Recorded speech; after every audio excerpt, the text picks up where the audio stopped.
Do you think that there's something wrong there? Well, definitely. I mean, there's definitely something wrong. I mean, there's a lot of aspects that really contribute to that number. A lot of socioeconomic aspects that contribute to that number, and honestly, a lot of policies that contribute to that number that are basically put onto certain locations that are predominantly Black and Hispanic. Do you think it's wrong for police to target that area? Cops used to look for a reason to arrest you. Let me give you an example.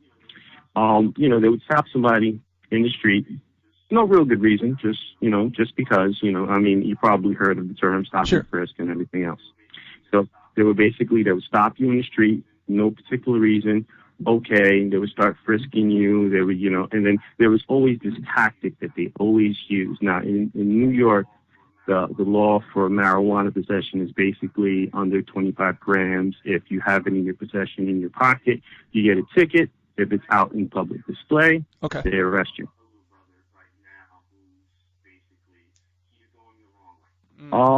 Vaguely, yes, but you can definitely Don't know elaborate. that. A frisk is a lot easier for a police officer to articulate or explain why they're doing it. A frisk is basically, okay, I'm in a drug area. This guy might have drugs. We may ask to frisk you, or we may feel very uncomfortable and have a slight reason, and we'll frisk the outside of your pants. We're not allowed to manipulate anything in your pockets. We're not allowed to go into your pockets. We're not allowed to do anything, but basically, like you see on TV, just like pat the outside of your pants and your shirt, and that is it. I have a little brother right now who's basically, he's going the wrong way. He's going the wrong way in life, and I can't bring him back. What do you think the worst thing is that he's done as a gang member or just as a citizen in the projects? What's the worst thing in your head that you think he's Well, done? right now, I mean, from what I understand and what I've heard, That's a good thing. and right now it doesn't seem that he's in a gang yet, but he is definitely smoking weed, and he's definitely getting into Growing up, how many fights were you in, you think? Physical fights? Oh, probably maybe like 11, 12, probably. I mean, like real Yeah, see, hardcore fights. So, that was probably the gist a of lot it. of people So, hear I mean, 11 or 12 and they're like, holy cow, that's a lot. But I know the area that you're describing and where you come from, and that is nothing. the worst thing I probably saw was, it was probably a gunshot to the head. That was the worst thing I probably saw. And how old were you when that happened? 16, 17. So you were 16 or 17 and did you see it happen or you just saw the aftermath?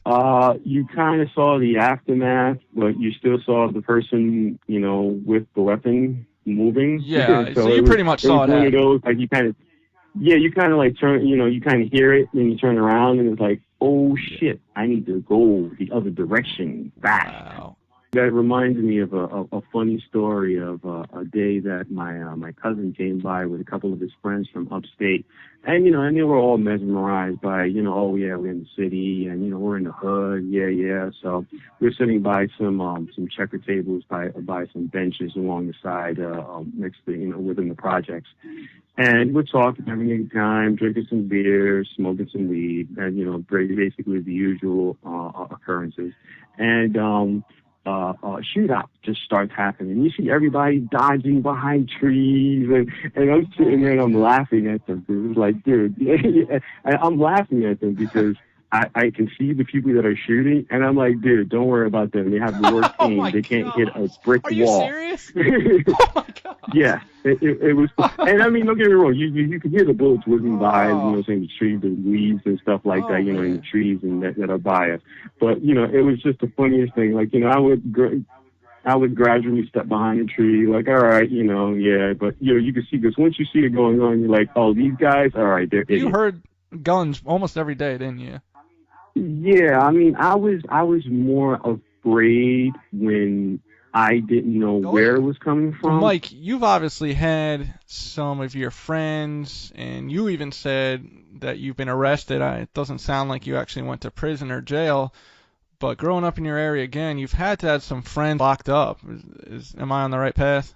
Oh, yeah, that's definitely true. I've had a lot of friends I've seen actually arrested. Have gone to Rikers, Sing Sing, bunch of other different jails, different facilities, depending on the extent of the severity of the crime. Statistic that popped out to me today was also that 60% of inmates are there because of drugs. Do you think, were your friends a part of that? Was drugs a big reason why your friends were going to jail? 90% that went to jail. As far as my friends are concerned, I can't say all of them, everyone, but as far as my friends are concerned, 90% was because of drug offenses. Did jail work? Oh, definitely not. Prison? Jail.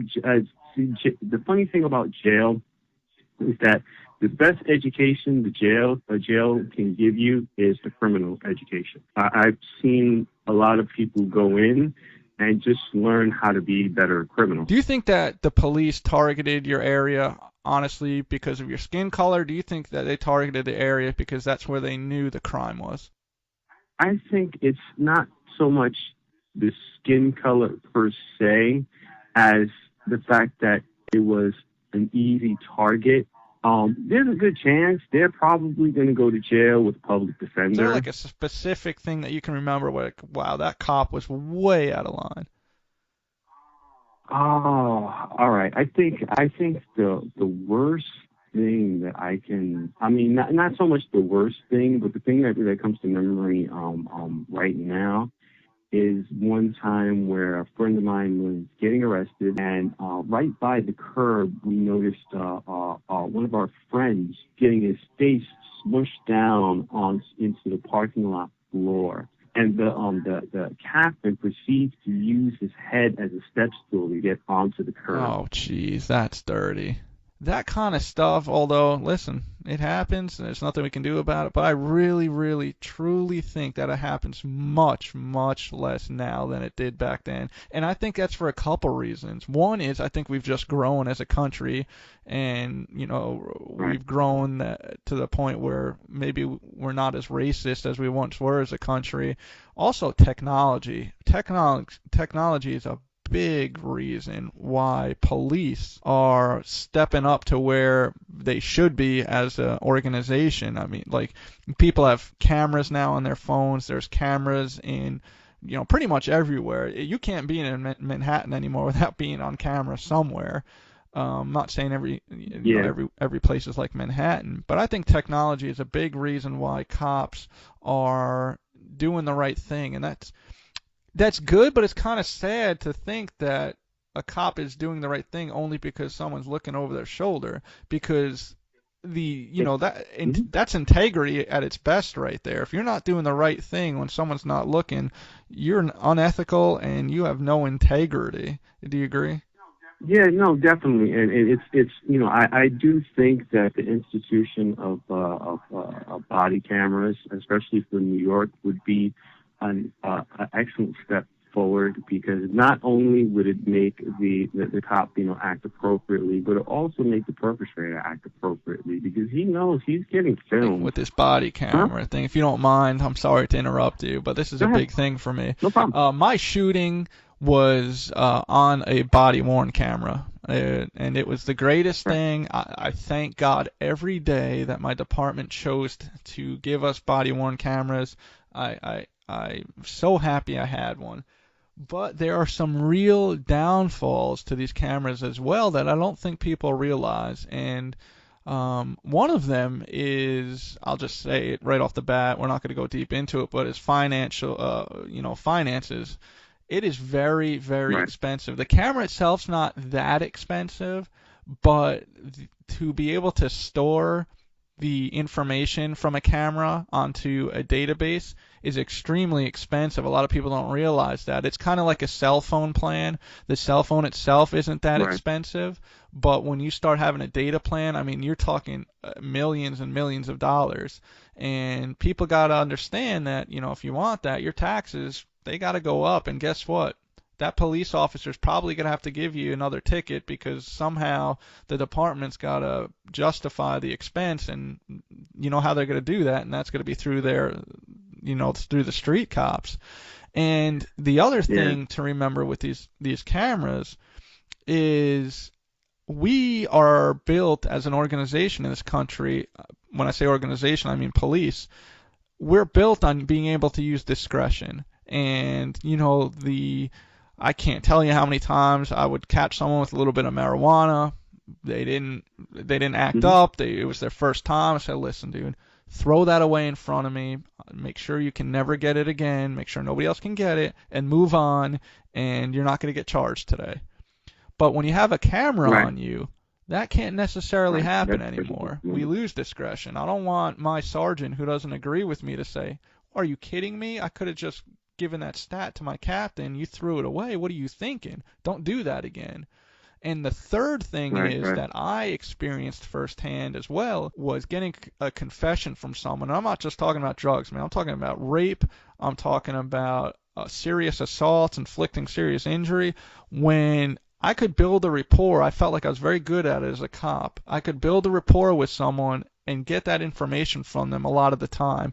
But as soon as they see that camera, they shut down. So before Mm, yeah, I can yeah, see so that. before Yeah. society says, oh, cops, they have to have cameras, they have to have cameras, they seriously need to think about the ramifications of having a video on each cop. It's just there are pros and cons to it. And me, I'm so happy I had it, but people have to realize that it's not as cheap and it does come with some sacrifices.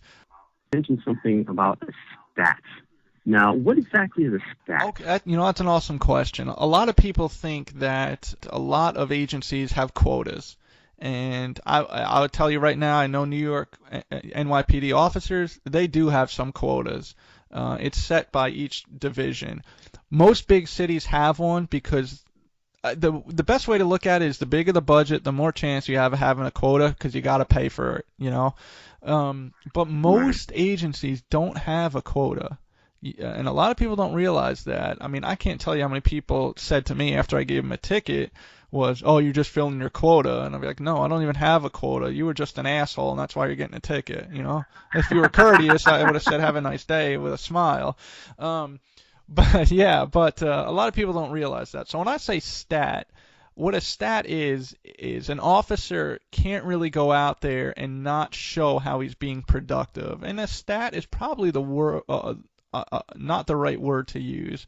But a police officer does need to show that he's being productive. And unfortunately, society is built to look at numbers and say, okay, this officer, he's got 5 citations or he's got 6 arrests. He's doing his job. And I think I know where you're going with this, Mike, and I don't want to put words in your Yeah. mouth, and definitely tell me when I'm wrong after, but I'm not a big believer in stats, and you may be surprised. Most officers hate stats. They're like, you know what? That the officer that made 5 citations, everyone loves him. But how about the officer that went to 5 different high schools, or how about the officer that went to community meetings? He's got 0 stats, but that officer looks good. But the officer that didn't have stats is the better officer because he's doing more for society. I had an awful sergeant towards the end of my career that he was a great guy, but he was just an awful sergeant because he was just stat driven crazy. I mean, he had pie chart. I'm not kidding. He had pie charts every month. He gave you your stats every week. He would say, we don't have a quota, but you need to stop this many cars. And it's like, whoa, whoa, whoa. That's a quota. Um, so he was stat driven, and I'm serious, man. We Right. had Right. Right. pie charts and graphs and all this stuff, and I had to change the way I Mm, policed. And I'm not saying this to brag, but right. I had a pretty good career. Maybe won some awards Mm, and got some credit for some things. And I had to completely change who I was as an officer. That was, I think, working pretty well to a stat-driven officer. I stopped. Listen, I oh, went man. 5 months once with only performing 5 traffic stops. That's it in 5 months. What's one traffic stop a month? And it wasn't that I wasn't doing anything, but I was just doing other stuff. I think there was better ways to deal with Right. society's issues than through traffic stops. Okay. But I had this sergeant come in, and I did over 25 traffic stops in one day. Isn't that crazy? And and that sergeant could not have been more. He couldn't have been prouder Right. of me, and that was so sad.